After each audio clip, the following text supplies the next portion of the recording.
Director Amir அவருடைய office Chennai K நகர்ல இருக்கு. அந்த ஆபீஸை யாரோ கொள்ளை அடிக்கிறதுக்கு ட்ரை பண்ணிருக்காங்க. இந்த விஷயம் கேள்விப்பட்ட அமீர் போலீஸ் ஸ்டேஷன்ல நேர்ல போயிட்டு புகார் கொடுத்திருக்காரு. அதன் பேர்ல குற்றவாளி யாரு அப்படிங்கறத தேடி கண்டும் பிடிச்சிட்டாங்களாம்.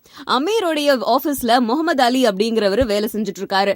அவரு ஆபீஸ பூட்டிட்டு ஆபீஸ் பக்கத்துல அந்த சாவியை மறைச்சு வச்சுட்டு ஹோட்டலுக்கு சாப்பிட போயிருக்காரு. அந்த கேப்ல ஒரு திருடன் வந்து உள்ள பயங்கரமா எல்லாத்தையும் ஆராய்ச்சி பண்ணி பொருட்கள் எல்லாம் செதறி அடிச்சுட்டு போயிட்டு இருக்காரு. இந்த விஷயம் கேள்விப்பட்ட அமீர் நேர்ல வந்து பார்த்துட்டு போலீஸ்ல புகார் கொடுத்ததும் இது எல்லாத்தையும் கொள்ளையடிக்க ட்ரை பண்ணவர் பேரு ரிச்சர்ட். அவர் அம்பத்தூரை சேர்ந்தவர். அவர் ஒரு பழைய குற்றவாளி அப்படின்னு சொல்லியிருக்காங்க. அவர் வந்து ஒரு வாக்குமூலம் கொடுத்திருக்காரு. அதுல சாவியை மறைச்சு வைக்கிற பழக்கத்தை நான் பார்த்தேன். போதையில ஏதாவது பணம் கிடைக்குமா அப்படின்னு கதவை திறந்து தேடி பார்த்தேன். பணம் எதுவும் கிடைக்காததுனால அப்படியே விட்டுட்டு போயிட்டேன் அப்படின்னு சொல்லியிருக்காரு.